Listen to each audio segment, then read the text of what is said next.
नमस्कार, मैं ऋचा सिंह और आप देख रहे हैं सी न्यूज़ भारत। वक्त हो चुका है अलीगढ़ बुलेटिन का। अलीगढ़ बुलेटिन में आज बात करेंगे भारतीय जनता पार्टी के राज्य मंत्री और अल्पसंख्यक आयोग के अध्यक्ष अशफाक सैफी आज एक दिवसीय दौरे पर अलीगढ़ पहुंचे। अशफाक सैफी ने सर्किट हाउस में अल्पसंख्यक समुदाय के लोगों से भेंट की और उसके बाद पत्रकार वार्ता का आयोजन किया गया। पत्रकारों से बातचीत करते हुए अशफाक सैफी ने कहा कि भारतीय जनता पार्टी के केंद्र व राज्य की सरकार द्वारा बिना भेदभाव के अल्पसंख्यक समुदाय को हर योजना का लाभ निस्वार्थ दिया जा रहा है और इसी के चलते आज अल्पसंख्यक समुदाय भाजपा से लगातार जुड़ता जा रहा है। वहीं आगे उन्होंने विरोधी दलों पर निशाना साधते हुए कहा कि ये गैंग था जो कि मुस्लिम समुदाय को भड़काने का कार्य किया करता था, लेकिन प्रदेश में और केंद्र में भाजपा सरकार आने के बाद मुस्लिम समुदाय अब तरक्की कर रहा है। उन्होंने आगे और क्या कुछ कहा, आइए आपको सुनाते हैं। किस तरीके की कवायद की जा रही है प्रदेश सरकार के द्वारा, कहा जा रहा है कि विदेशी फंडिंग होती है मदरसों में और इसकी जांच भी कराई जा रही है, क्या मानते हैं आप? देखिए, मदरसे जो हैं दीनी तालीम देने के इदारे थे 2014 से पहले, और जब से हमारी सरकार आई है माननीय प्रधानमंत्री जी और माननीय मुख्यमंत्री जी सबका साथ सबका विकास और सबके विश्वास के नारे के साथ काम कर रहे हैं। माननीय प्रधानमंत्री जी ने कहा था एक हाथ में कुरान और एक हाथ में कंप्यूटर, माने दीनी तालीम के साथ साथ उसमें पढ़ने वाला बच्चा दुनियावी तालीम हासिल करे और पढ़ लिख कर IAS IPS डॉक्टर इंजीनियर बने। ये हमारी सरकार की प्राथमिकता है। और अभी आपने देखा होगा जो मदरसों को लोग पहले समझा करते थे एक बच्चा होगा टोपी लगाए ऊंचा पजामा पहने हिलता हुआ दिखाई देगा, अब ऐसा नहीं है। उस मदरसे के बच्चे खेल कूद में भी अपना हिस्सा पार्टिसिपेट कर रहे हैं। और अभी विज्ञान प्रदर्शनी लगाई गई बच्चों के द्वारा, एक मदरसों के बच्चों के द्वारा, एक बहुत ही सुंदर दृश्य है। हमारे देश के जो मदरसों में पढ़ने वाले बच्चों के लिए जो कल्पना नहीं थी उसमें आगे बढ़ रहे हैं। और अगर फंडिंग वाली विषय है तो फंडिंग को लेकर अगर कोई जांच हो रही है तो उसमें क्या बुराई है। फंडिंग अगर कहीं गलत तरीके से हुई है तो मदरसा, देखिए ये देश हमारा कानून से चलेगा, तो कानून हमारा जिस चीज़ को कहता है उसको हमको सबको मानना चाहिए। वो मदरसे पे भी लागू होगा और जो मदरसे नहीं हैं जहाँ अन्य शिक्षा के इदारे हैं उन पर भी लागू होगा। तो सबको कानून के दायरे में रहकर अपना काम करना है। तो क्या मॉडर्न शिक्षा मिलेगी मदरसों में? नहीं, निश्चित रूप से उस और प्रयास हमारा जारी है।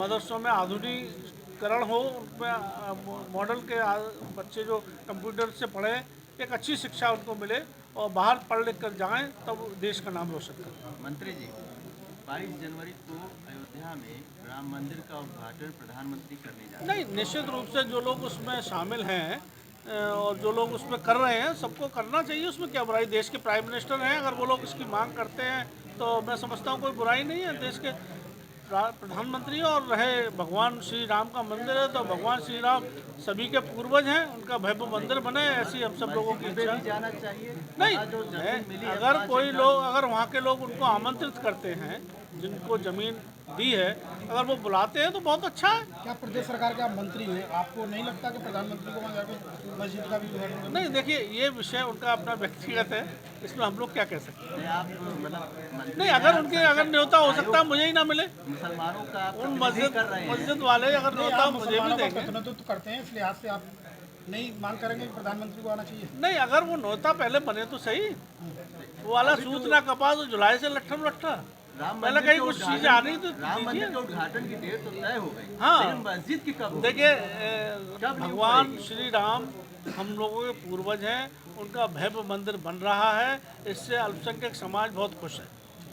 अच्छा, राम मंदिर को विदेशी चंदा मतलब मिलने जा रहा है, क्या मस्जिद जो बन रही है नहीं, उसके लिए भी नहीं, देखिए स्वीकार करेंगे? विदेशी चंदा हो, अगर वो नियम अनुसार जो हमारे भारत का जो संविधान कहता है, जो हमारे भारत का कानून कहता है, उसके अंतर्गत अगर कोई चंदा देता है तो इसमें क्या बुराई है। अगर विदेश से मिलेगा तो स्वीकार करेंगे? नहीं, मैं फिर वही कह रहा हूँ, जो हमारे नियम है, जो हमारे देश का संविधान जिसको कहता है, अगर उस तरीके से अगर कोई उसको फॉलो करता है तो उसमें कोई बुराई नहीं है। मंत्री जी, कुछ कॉलेज वगैरह में छात्र जो उसके माइनॉरिटी वर्ग के लोग हैं उनकी छात्रवृत्ति, ऐसा कहीं हुआ है तो हम उस पर बात करेंगे और उस पर नियम अनुसार जो भी कार्रवाई है, क्योंकि किस आधार पर बंद की गई है वो हम देखेंगे। आजम खान को क्या कहेंगे? लोग बता सकते हैं जिनकी ज़मीनें उन्होंने घेरी हैं, जिन लोगों के जिनके जवान बच्चों को चरस में जेल भिजवाया है, पार्टी जोड़ने का काम आपका है, उन्हें भी जोड़ लो। नहीं, जिन लोगों को जिनके परिवार के छोटे बच्चे थे रोते बिलखते हुए,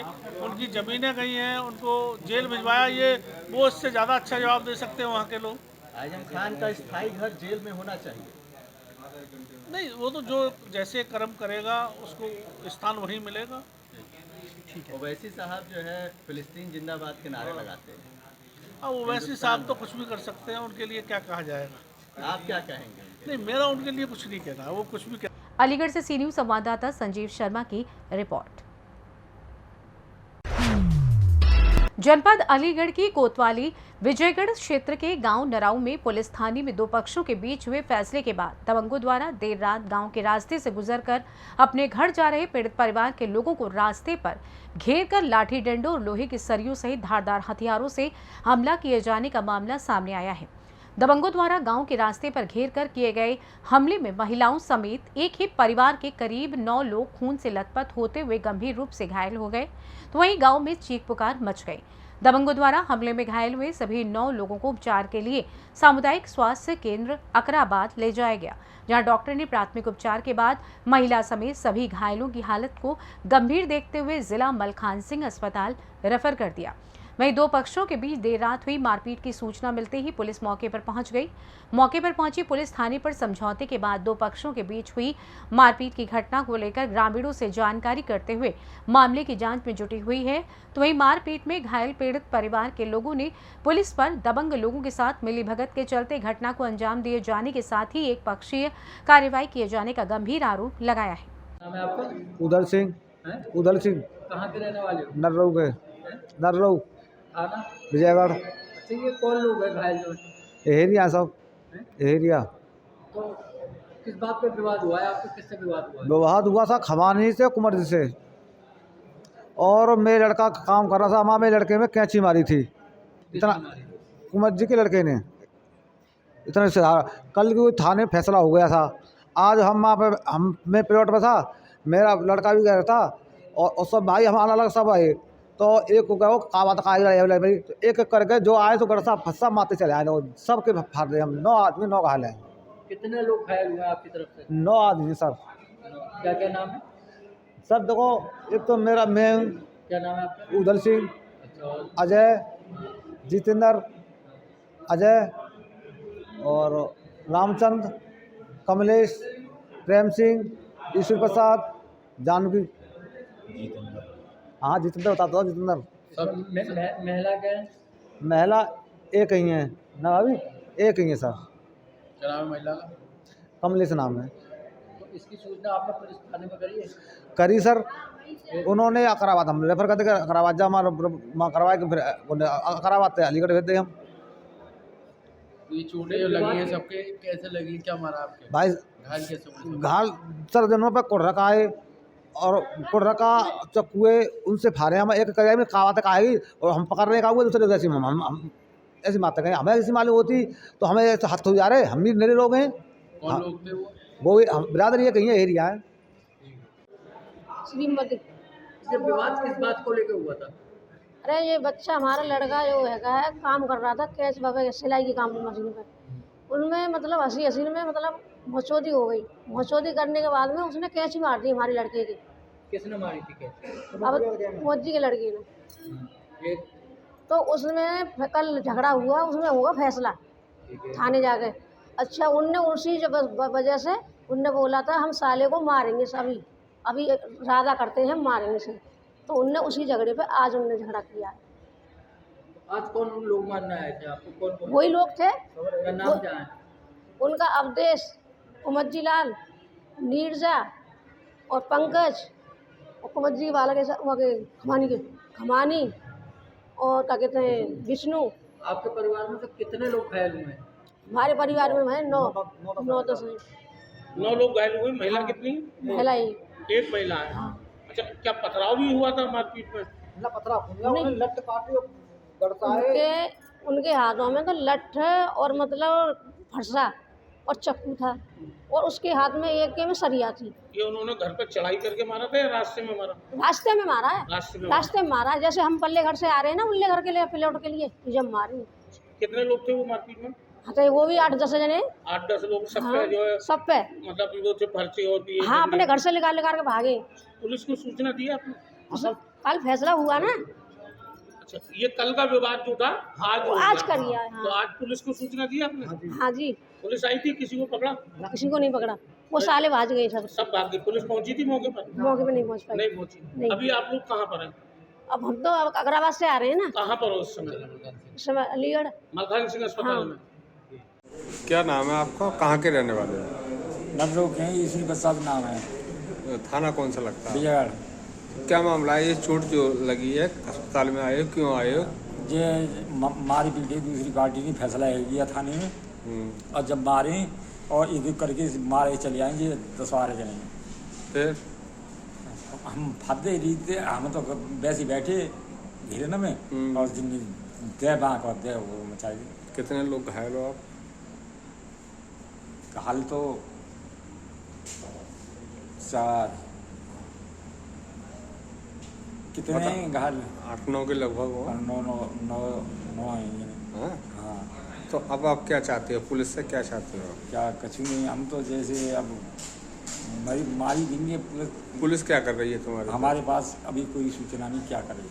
आप थाने गए थे? गए, रिपोर्ट लिखी, मैं तो आना पड़ा आदमी वो जानती ना। अलीगढ़ से सी न्यूज संवाददाता संजीव शर्मा की रिपोर्ट। अलीगढ़ में उत्तर प्रदेश आरटीओ विभाग की लापरवाही के चलते बच्चों से भरी एक अनफिट स्कूली बस अनियंत्रित होकर सड़क के किनारे गहरे आलू के खेतों में पलट गई। आलू के खेतों में स्कूली बस पलटते ही बच्चों में चीख पुकार मच गई। तो वहीं बच्चों से भरी स्कूली बस पलटते हुए देख खेतों में काम कर रहे ग्रामीण दौड़कर मौके पर पहुंचे और बस के अंदर फंसे गंभीर रूप से घायल हुए सभी स्कूली बच्चों को बाहर निकालते हुए बस पलटने की सूचना पुलिस को दी। सूचना मिलते ही पुलिस मौके पर पहुंची और बस पलटने के चलते गंभीर रूप से घायल स्कूली बच्चों को आनन फानन में उपचार के लिए अस्पताल में भर्ती कराया गया। घटना अलीगढ़ जिले के थाना पाली मुकीमपुर क्षेत्र के राजा ताऊ की बताई जा रही है। अलीगढ़ से सी न्यूज संवाददाता संजीव शर्मा की रिपोर्ट। अलीगढ़ के थाना महुआ खेड़ा क्षेत्र के रहने वाले एक परिवार के द्वारा अलीगढ़ के बस स्टैंड पर अपने बच्चों को बेचने का बोर्ड लगाया था। बेबस पिता के द्वारा सूदखोरों से परेशान होकर ये कदम उठाते हुए सूदखोरों पर ई रिक्शा छीनने का आरोप लगाते हुए अपने बच्चों को बेचने का दबाव बनाने का आरोप लगाया था, जिसको लेकर पूरा मामला अब राजनीतिक मोड़ ले चुका है, जिसमें पुलिस के द्वारा पूरे मामले में मुकदमा पंजीकृत करते हुए आरोपी की गिरफ्तारी की बात कही है। दरअसल पूरा मामला जिला अलीगढ़ के थाना महुआ खेड़ा क्षेत्र का है, जहां बीते दिन एक पिता के द्वारा अपने बेटे को बेचने की बात अब राजनीतिक मोड़ पकड़ती हुई नजर आ रही है, जिसमें उत्तर प्रदेश के पूर्व मुख्यमंत्री अखिलेश यादव के द्वारा उत्तर प्रदेश की योगी सरकार पर ट्विटर के माध्यम से कटाक्ष किया है, जिसमें उनके द्वारा मजबूर पिता के द्वारा बच्चों को बेचने वाली बात पर उत्तर प्रदेश की योगी सरकार द्वारा बताया जा रहा है। अमृतकाल पर कटाक्ष किया है। अखिलेश यादव के द्वारा ट्वीट करते हुए कहा कि ये योगी सरकार का अमृतकाल है, जहां बेबस पिता अपने बेटे को बेचने पर मजबूर है। वहीं पूरे मामले को लेकर एसपी सिटी मृगांक शेखर द्वारा आरोपियों के खिलाफ मुकदमा दर्ज करते हुए उन्हें जेल भेजने की बात कही है। थाना महुआ खेड़ा पर एक प्रकरण हमारे संज्ञान में आया था, जिसमें एक व्यक्ति द्वारा अपने रिश्तेदार से कुछ पैसे उधार लिए गए थे और उस व्यक्ति ने अपने रिश्तेदार पर सूदखोरी का आरोप लगाया था। इस संबंध में अवगत कराना है कि थाना महुआ खेड़ा पर सुसंगत धाराओं में अभियोग पंजीकृत कर लिया गया है और अभियुक्त को गिरफ्तार कर जेल भेजा जा रहा है। पीड़ित की समस्या का निराकरण किया गया है और अन्य विधिक कार्रवाई की जा रही है, जिससे आपको अवगत कराया जाएगा। अलीगढ़ से सी न्यूज संवाददाता संजीव शर्मा की रिपोर्ट। अलीगढ़ में मतदाता जागरूकता वाहन को झंडी दिखाकर रवाना किया गया। बता दें कि डीएम अलीगढ़ ने कहा कि जागरूकता वाहन नगर, कस्बा, देहात में जाकर जन सामान्य को मतदाता बनने एवं मताधिकार के महत्व को बताएगा। परिवर्तित हो रहा है या विधानसभा परिवर्तित हो रही है या लोकसभा परिवर्तित हो रही है, उनको फार्म 8 के माध्यम से मतदाता सूची का हिस्सा बनाया जाए। इसी प्रकार से विशेष अभियान इस बात का भी चलाएंगे कि जो हमारे मृत मतदाता हैं या जो शिफ्टेड मतदाता हैं, उनका नाम मतदाता सूची से डिलीट कर दिया जाए। तो कोशिश ये है कि जब आगामी लोकसभा निर्वाचन हो, उस समय तक हमारी मतदाता सूचियां शुद्ध हो जाएं। इस बात को लेकर सभी राजनीतिक दलों के प्रतिनिधियों से कई चरणों में वार्ता की गई है, उनको जानकारी दी गई है, उनको फॉर्म 6, 7, 8 की महत्ता के बारे में बताया गया है और उनसे अनुरोध किया गया है कि वो अपना बूथ लेवल असिस्टेंट तैनात करें, ताकि बूथ लेवल असिस्टेंट भी राजनीतिक दलों के हितों को रक्षा करते हुए जो पात्र व्यक्ति हैं उनके नाम मतदाता सूची में शामिल कराने के लिए, जो अपात्र हैं या मृतक व्यक्ति हैं उनके नाम मतदाता सूची से डिलीट करने की दिशा में सहयोग कर सकें। तो ये पूरी कोशिश, पूरी कवायद चलेगी। युवा मतदाताओं को जोड़ने के लिए किस तरह का प्रयास होगा, स्कूल, कॉलेज या वो मैंने आपको बताया ना कि साक्षरता क्लब हर कॉलेज में गठित किए गए हैं। इसके अलावा जो हमारी स्वीप एक्टिविटीज़ हैं उसके तहत वहाँ पर कुछ न कुछ कल्चरल एक्टिविटीज़ के माध्यम से लोकतंत्र के महत्व को बताया जाएगा कि मतदाता होने का क्या महत्व है और मतदान में भाग लेने का क्या महत्व है, ताकि डेमोक्रेसी में उनका योगदान लिया जा सके। तो नए युवा बच्चे जो 18 साल की आयु प्राप्त करने वाले हैं 1 जनवरी 2024 को, उनको शामिल करने के लिए विशेष रूप से स्वीप एक्टिविटीज़ संचालित की जाएंगी। इसके अलावा जिन जगहों पर गत निर्वाचनों में कम पोल परसेंटेज रहा है वहाँ पर भी स्वीप एक्टिविटीज़ हम लोगों के द्वारा बढ़ाई जा रही हैं। तो लक्षित समूह यही है कि जो 18 साल से अधिक का आयु का व्यक्ति हो रहा है, पहली बार मतदाता बनने वाला है, जिन बालिकाओं की शादी हुई है और वो अपने ससुराल आई हैं तो मायके की जगह ससुराल में उनका नाम शामिल किया जाए। जो लोग एक घर से दूसरी घर में शिफ्ट हो गए हैं, पता उनका परिवर्तित हो गया, उनको फॉर्म 8 के माध्यम से सही जगह पर उनको मतदाता सूची में शामिल कराया जाए, ताकि मतदान के समय वो अपने मताधिकार का प्रयोग कर सकें। तो पूरी कवायद, पूरी कोशिश यही है। और इसकी जो 6 विशेष तिथियां हैं, उन तिथियों में मतदाता सूची के साथ बूथ लेवल अफसर्स अपने बूथों पे मौजूद रहेंगे, ताकि लोग अपना नाम देखकर मतदाता सूची में, और अगर उनका नाम शामिल नहीं है तो उसको करेक्ट करा सकें या शामिल करा सकें। ऑनलाइन भी मतदाता बनने की व्यवस्था है। अगर कोई व्यक्ति ऑनलाइन फॉर्म 6, 7, 8 भरना चाहता है तो वो भर सकता है और उसके माध्यम अलीगढ़ में श्री सिद्धपीठ माता चिंतपूर्णी देवी मंदिर में सृष्टि के प्रथम न्यायाधीश श्री चित्रगुप्त भगवान जी के मनमोहक विग्रह को न्यू आरके पुरम कॉलोनी से आगरा रोड अलीगढ़ तक भ्रमण के उपरांत मंदिर में प्राण प्रतिष्ठा कर स्थापित किया गया। साथ ही ढोल नगाड़ों के साथ महाकाली और महाकाल की भव्य शोभा यात्रा भी निकाली गई और प्रसाद वितरण किया गया। सर्वप्रथम कार्यक्रम संयोजक प्रमोद कुमार सक्सेना ने अपनी धर्मपत्नी प्रियंका सक्सेना के साथ जोड़े सहित गणेश वंदना कर पूजा की शुरुआत की और सभी देवी देवताओं का आह्वान किया। तत्पश्चात श्री चित्रगुप्त भगवान का आह्वान कर यज्ञ संपन्न किया गया। स्थापना कार्यक्रम में मुख्य अतिथि के रूप में भाजपा महानगर अध्यक्ष engineer Rajiv Sharma, Shekhar Sarraf, memorial hospital की प्रबंध निदेशक लाजेश कुमारी एवं निर्देशक सुमित सर्राफ मौजूद रहे। इस अवसर पर मंदिर संरक्षक राजरानी सक्सेना, महामंत्री प्रमोद कुमार सक्सेना, प्रियंका सक्सेना, राजकुमार सक्सेना, दीपक सिंह के साथ सभी भक्तजन उपस्थित रहे। राधे राधे। आज सिद्धपीठ माता चिंतपूर्णी देवी मंदिर पर चित्रगुप्त भगवान की मूर्ति की प्राण प्रतिष्ठा के बाद स्थापना की गई है। साथ ही यहाँ पर महाकाली की भव्य शोभा यात्रा न्यू आरके पुरम से लेके और आगरा रोड होते हुए वापस मंदिर के प्रांगण तक निकाली गई। इस शोभा यात्रा के बाद यहाँ पर प्रसाद वितरण का भी आयोजन किया गया और भी कई सारी सुंदर सुंदर झांकियाँ, जैसे भोले बाबा की झांकी भी इस शोभा यात्रा में उपस्थित थी।